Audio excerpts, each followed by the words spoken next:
The Charleston Fire Department interacts with many people in the community when it goes out for an emergency, and that can lead to some uncertainty with COVID-19 looming.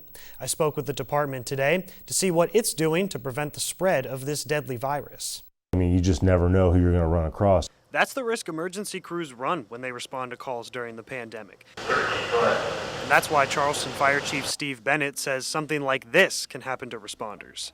We had an industrial accident where someone injured their ankle. We got there. We were on our full PPE like we were.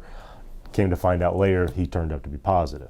Bennett says the department expected a shortage and secured PPE early in the pandemic, so ambulance crews now respond with N95 masks, gloves, and goggles at all times. Even with the protective equipment, Bennett says responding to calls took some getting used to. It was kind of a different situation. We were being, really cautious. Of course, we're still being cautious now, but it was one of those, we were on heightened alert. Now that we've progressed, we know a little bit more about the virus, how it spreads, so we're able to protect ourselves a lot better. In-house cleaning has gotten a boost too. The station creates its own hand sanitizer with a generator, making products that would normally cost nearly $50 per gallon for about 3 cents, and a sanitizer fog machine to spray down vehicles. Even with all of the precautions, Bennett says there was a change when COVID-19 hit. Our call volume dropped tremendously.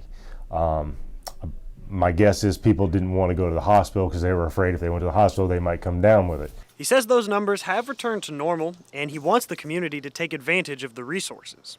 Call us. That's what we're here for. Anytime you have an emergency, give us a call. Bennett says the number of responders at a scene has remained steady, and although he couldn't discuss individual cases within the department, he says they work closely with the city and the health department in those situations.